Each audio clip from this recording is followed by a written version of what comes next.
సాయి గారు, ఇస్లామాబాద్ చర్చలు మనం ఊహించలేదు. బట్ అబ్బాస్ అరాగ్చి వచ్చాడు, Iran external affairs minister. And ఇటువైపు నుంచి as US already stated JD Vance వచ్చారు. తర్వాత ట్రంప్ గారి అల్లుడు, ట్రంప్ గారి వ్యాపార భాగస్వామి ఇద్దరు వచ్చారు. విట్కాఫ్ అండ్ అతను ఇద్దరు వచ్చారు.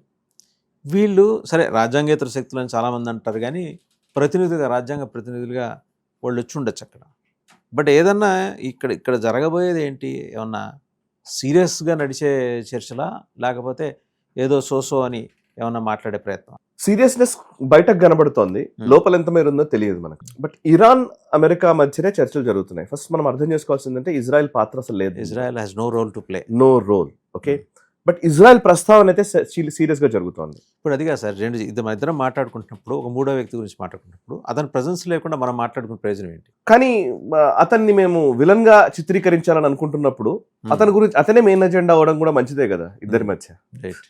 సో అతన్ని విలన్ చేయాలనుకున్నప్పుడు అంతే కదా. సో ఇప్పుడు పాకిస్తాన్ ఇజ్రాయెల్ విలన్ అంటోంది, అమెరికా మంచి దేశమే అని చెప్తుంది. అమెరికాని మంచిగా చూపించాలి అని అంటే ఇజ్రాయెల్ ని చెడ్డగా చూపిస్తుంది పాకిస్తాన్. మధ్యవర్తిత్వం వహిస్తున్నటువంటి దేశానికి మోటివ్స్ ఉన్నాయి, అది వేరే విషయం. వీళ్ళకే మోటివ్స్ పెట్టుకొని వీళ్ళే మధ్యవర్తిత్వం వహిస్తారు, అంతే కదా. ఇరాన్ ఉంది. ఇప్పుడు ఇరాన్ నుంచి అబ్బాస్ అరగాచి వచ్చాడు, ఫారిన్ మినిస్టర్, ఇరాన్కి సంబంధించి విదేశాంగ వ్యవహారాల శాఖ మంత్రి. ఇంకోవైపు పార్లమెంట్ స్పీకర్ వచ్చాడు గాలిబాఫ్. వీళ్ళిద్దరూ ఇస్లామాబాద్ చేరుకున్నారు. ఇంకోవైపు మీరు ఇందాకన్నట్టు అమెరికా నుంచి JD Vance, vice president JD Vance వచ్చాడు, స్టీవ్ విట్కాఫ్ వచ్చాడు, జేడ్ కుష్నర్ వచ్చాడు. జేడ్ కుష్నర్ డొనాల్డ్ ట్రంప్ అల్లుడు. ముగ్గురు వచ్చారు.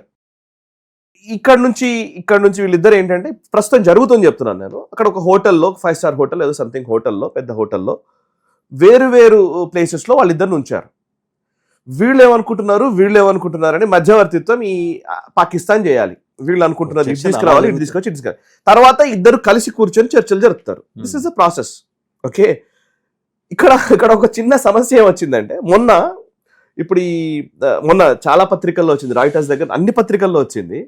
అందులో ఏంటంటే ఇరాన్ ఏదైతే 10 పాయింట్ ఫార్ములా ఏదో ఇచ్చింది, వాళ్ళ డిమాండ్స్ ఏదో పెట్టారు.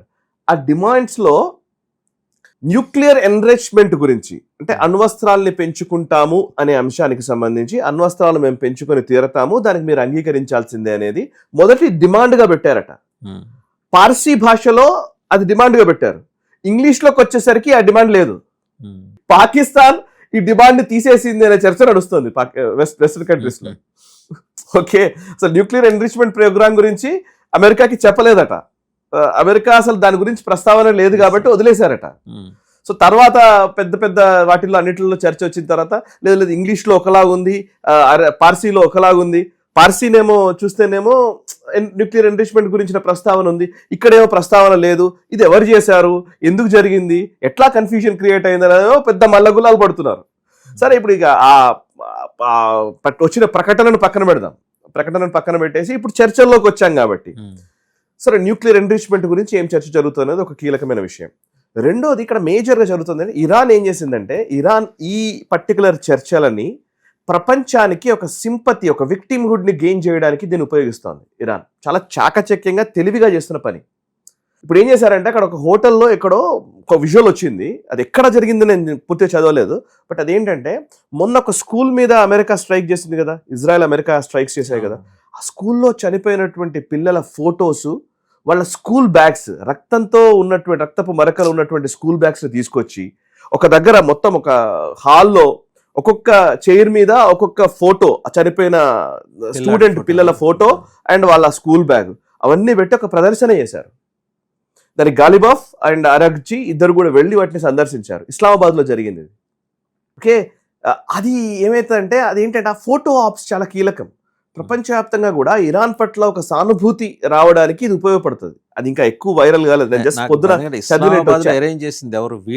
ఇస్లామాబాద్ ఎగ్జాక్ట్ నాకు ఇంకొంచెం క్లారిటీ రావాలి. ఇస్లామాబాద్ ఇరాన్ లోనాది కొంచెం క్లారిటీ రావాలి. నేను అందుకే దానికి చెప్పలేకపోతున్నాను. బట్ ఎస్, ఆ ఫోటో మాత్రం దాన్ని చాలా వైరల్ చేశారు. అది ఎక్కడ పెట్టినా కానీ, ఎందుకంటే చిన్నపిల్లలు చనిపోయారు అనడం చెప్పడం వేరు, ఆ చిన్నపిల్లల ఫోటోలు పెట్టి రక్తపు మరకలతో కూడుకున్నటువంటి వాళ్ళ స్కూల్ బ్యాగ్స్ ని అక్కడ పెట్టి దాన్ని ప్రజలకు చూపించాలనుకుంటుంది. అని అంటే ఇరాన్ పైన ఇజ్రాయెల్, అమెరికాలు ఎంత మారణ హోమం సృష్టించాయో చెప్పడం అనేది ఒక ఒక రకమైన ఒక నెరేటివ్ అది, రైట్? అండ్ ఇప్పుడు చర్చలు జరుగుతున్నాయి. ఈ చర్చల టైంలో ఇరాన్ చేస్తున్నటువంటి ప్రధానమైనటువంటి వ్యాఖ్య ఏంటంటే, వాళ్ళు చేస్తున్న డిమాండ్ ఏంటంటే 2 అంశాలు వాళ్ళు కీలకంగా చెప్తున్నారు. ఒకటి, లెబనాన్ ని కూడా సీజ్ ఫైర్ లోకి జోడించాలి, లెబనాన్ మీద అటాక్స్ చేస్తే మాత్రమే చర్చలు జరపం, ఒక విషయం. రెండోది ఏంటంటే, అంటే ఇరాన్ కి సంబంధించిన అసెట్స్ అన్నింటినీ ఫ్రీజ్ చేసింది అమెరికా. శాంక్షన్స్ వేశారు కదా, శాంక్షన్స్ వేసి ఫ్రీజ్ చేశారు, చాలా ప్లేసుల్లో అసెట్స్ ఫ్రీజ్ చేశారు కదా, అవన్నిటిని వదిలేయాలి ఫస్ట్. వాటన్నిటిని ఆ ఫ్రీజ్ చేసినటువంటి అసెట్స్ అన్నింటినీ కూడా క్లియర్ చేస్తేనే మేము చర్చలకు దిగుతాము అనేది మొదటి డిమాండ్ పెట్టుకొని వీళ్ళు దిగుతున్నారు. ఇటు అమెరికా నుంచి ఏంటంటే హార్ముజ్ స్ట్రైట్ ని మీరు వదిలేయాలనేది అమెరికా చేస్తున్న డిమాండ్. వాళ్ళు న్యూక్లియర్ ఎంరిచ్మెంట్ సెకండ్ లోకి వచ్చింది. ఇప్పుడు నిజానికి న్యూక్లియర్ ఎంరిచ్మెంట్ ఫస్ట్ లో దాని ఆనేపంతోనే దాడులు చేశారు. అసలు న్యూక్లియర్ ఎంరిచ్మెంట్ అనేది మొదటి డిమాండ్, అది కాస్త అది రెండోది అయిపోయింది. మొదటి డిమాండ్ ఏమైంది, హార్ముజ్ వదిలేయండి అని. చూడండి ఎంత సీరియస్ దాంట్లోకి వచ్చాము. ఇప్పుడున్న పరిస్థితిలో దీనికి చర్చలు ఏం జరుగుతాయి, ఎటువైపు వెళ్తుంది, అండ్ అమెరికా ఏం కోరుకుంటుంది, వీళ్ళు ఏం కోరుకుంటున్నారు, ఇజ్రాయెల్ పాత్రే లేదు. మరి ఇజ్రాయెల్ తో బ్యాక్ అండ్ ఛానల్స్ లో వీళ్ళు ఏమైనా మాట్లాడతారా, అమెరికా మాట్లాడి ఇజ్రాయెల్ తో ఒప్పిస్తారా? ఇప్పుడు లెబనాన్ మీద దాడులు చేయొద్దు అని అంటే అమెరికా చేయదు, ఇజ్రాయెల్ ఆపగలుగుతుందా అమెరికా? వాళ్ళని చర్చల్లో కూర్చుండబెట్టకుండా ఇజ్రాయెల్ చేయదని హామీ అమెరికా ఎలా ఇవ్వగలదు? అవును, ఓకే, వాళ్ళు చర్చల్లో లేరు అన్నప్పుడు అమెరికా ఇజ్రాయెల్ ని ఒప్పించగలదా? ఓకే, ఒకవేళ ఒప్పించాలి అనుకుంటే మరి హిజ్బుల్లా కూడా అటాక్ చేయకూడదు అనే డిమాండ్ కూడా తీసుకొస్తారా? అసలు హిజ్బుల్లా మీరు ఫండ్ చేయకూడదు అనే డిమాండ్ వస్తుందా? ఖచ్చితంగా ఇజ్రాయెల్ అయితే అడుగుతుంది. ఇజ్రాయెల్ కూర్చోబెడితే ఇజ్రాయెల్ అడిగే మొత్తం ప్రశ్న, మీరు అసలు ఇజ్రాయెల్ హిజ్బుల్లా గురించి కూడా వాడు వెళ్ళి రెడ్ సీ దగ్గర కూర్చున్నారు వాళ్ళు. ఎగ్జాక్ట్ గా. సో ఇప్పుడు చాలా అంశాలు ఇందులో ఉన్నాయి.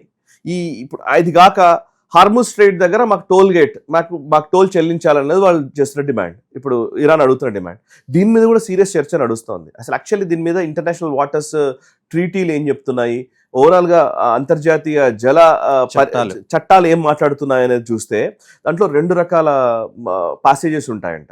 ఒకటి ఏమంటారంటే ఇన్నోసెంట్ ప్యాసేజ్, 2 ట్రాన్సిట్ ప్యాసేజ్, 2 ఉంటాయంట. ఇన్నోసెంట్ ప్యాసేజ్ అంటే ఏంటంటే మన జలాల నుంచి, ఫర్ ఎగ్జాంపుల్ మీరు సింగపూర్ నుంచి, మలక్కా స్ట్రైట్ నుంచి, మన ఇండియన్ ఓషన్ నుంచి సూయిజ్ కెనాల్ వైపు లేకపోతే ఇటు రెడ్ సీ వైపు ఏదైనా షిప్ వెళ్తుంది అనుకోండి, ఇండియాకి సంబంధించిన ఒక 12 నాటికల్ మైల్స్ మన జలాలు ఉంటాయి కదా, 24 నాటికల్ మైల్స్ వరకు ఉండేది ఎక్స్క్లూజివ్ ఎకనామిక్ జోన్ అంటారు. 24 నాటికల్ దాటితే ఇంటర్నేషనల్ వాటర్స్ అవుతుంది. సో మన వాటర్స్ నుంచి ఇన్నోసెంట్ ప్యాసేజ్ అంటారు. వరకు అయితే ఏంటంటే అది పూర్తిగా ఆ లోకల్ డిస్ట్రిక్ట్ అడ్మినిస్ట్రేషన్ గవర్నమెంట్ వస్తుంది.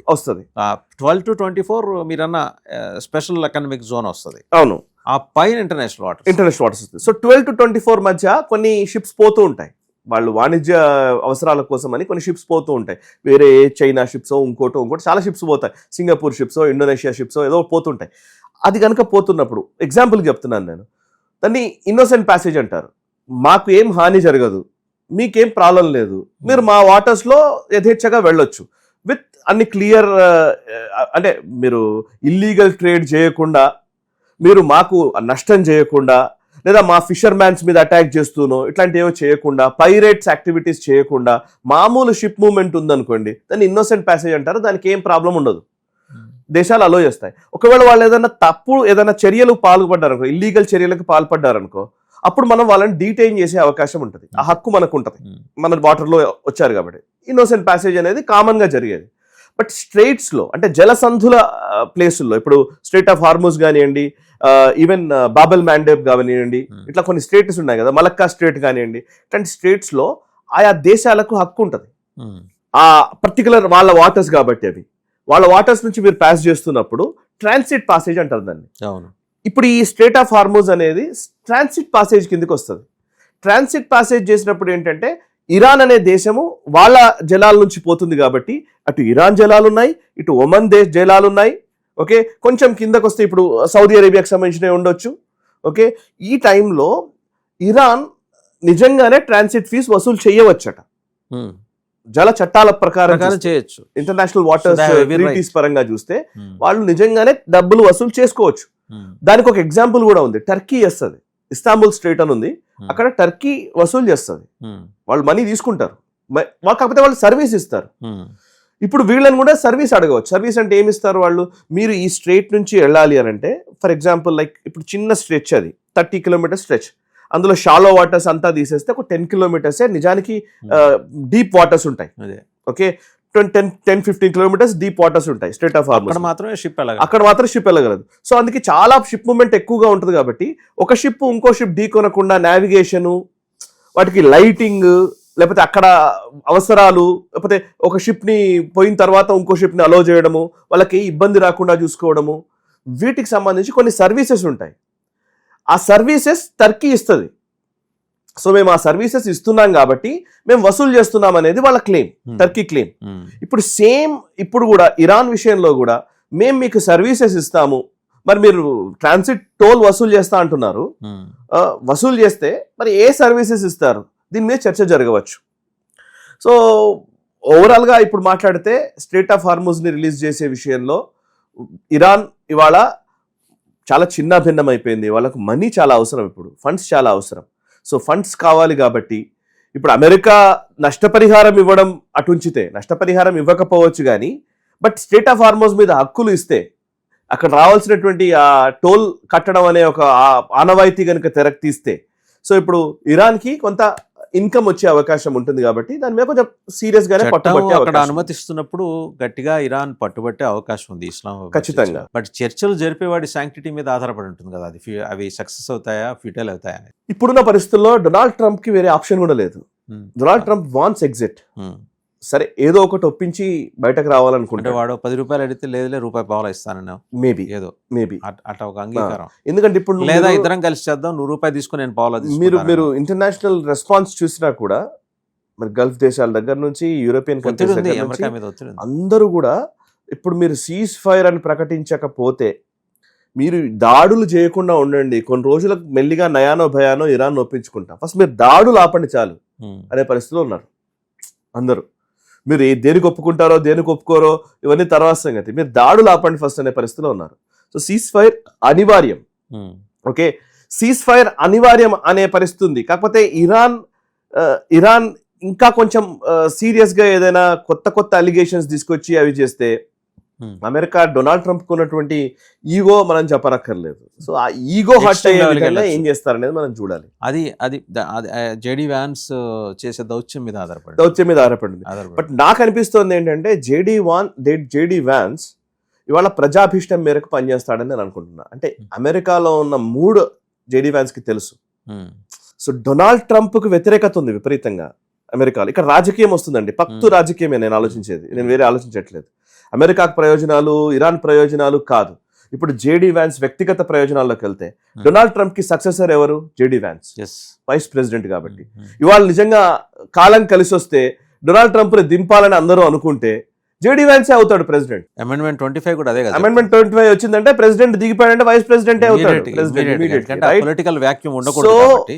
సో అందుకే జేడీ వ్యాన్స్ తెలివిగా వ్యవహరిస్తాడని నేను అనుకుంటున్నా. ఇంటెలిజెంట్, కొంచెం తెలివిగానే వ్యవహరించవచ్చు. బట్ ఆ తెలివిగా జేడీ వ్యాన్స్ వ్యవహరిస్తున్నప్పుడు జేడ్ కృష్ణర్ ఎవరైతే డొనాల్డ్ ట్రంప్ అల్లుడు ఉన్నాడు, అల్లుడిని కూడా పంపించాడు కదా మరి. స్టీవ్ విట్కాఫ్, బిజినెస్ ఇంట్రెస్ట్ తో ఉన్నటువంటి స్టీవ్ విట్కాఫ్ ఉన్నాడు కదా మరి.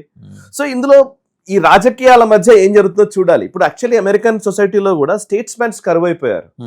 ఇంతకుముందు స్టేట్స్మెన్స్ ఉండేది. ఇంతకుముందు అమెరికన్ ఇంట్రెస్ట్ అని ప్రిజర్వ్ చేయడం కోసం కొంతమంది పనిచేసేవాళ్ళు. ఇప్పుడు హెన్రీ కిసెంజర్ లాంటి వాళ్ళు కొంతమంది ఉండేటోళ్ళు. వాళ్ళు టఫ్ నెగోషియేటర్స్ ఒక రకంగా చెప్పాలంటే. వీళ్ళందరూ బిజినెస్ ఇంట్రెస్ట్ తో ఉన్నవాళ్ళు కదా. సో బిజినెస్ ఇంట్రెస్ట్ తో ఉన్న వాళ్ళు వేరు, ఆ ఇంట్రెస్ట్ తో చేసిన వాళ్ళు వేరు. వాళ్ళు ఆధిపత్య ధోరణితో చేసిన వాళ్ళు, డీప్ స్టేట్ ఎజెండాని నడిపించిన వాళ్ళు, లాంగ్ టర్మ్ ఎజెండా పెట్టుకొని పనిచేసిన వాళ్ళు అమెరికాకి సంబంధించి. ఇవాళ లాంగ్ టర్మ్ ఎజెండా కాదు. డొనాల్డ్ ట్రంప్ ఏం ఆలోచిస్తున్నాడు మనకు తెలుసు కదా. ఇన్సైడర్ ట్రేడింగ్ చేసుకుని యుద్ధాన్ని ఆయన ట్రూత్ సోషల్లో పోస్టుల ద్వారా డబ్బులు సంపాదించాలనుకుంటున్నాడు. సింపుల్ గా ఆలోచిస్తే లాంగ్ టర్మ్ స్ట్రాటజీస్ కావాలి కదా అమెరికాకి. సో లాంగ్ టర్మ్ స్ట్రాటజీస్ లో కొంచెం ఇబ్బందికరంగా ఉన్నాయి. కాబట్టి చూద్దాం. మీరు అందాక అన్నట్టుగా అసలు బేసికలీ పాకిస్తాన్ లో చర్చలు జరగడమే ఇప్పుడు ఒక క్వశ్చన్ మార్క్ ఉంది. బేసికలీ పాకిస్తాన్ కి ఏం రిలవెన్స్ ఉంది కనుక. Let's see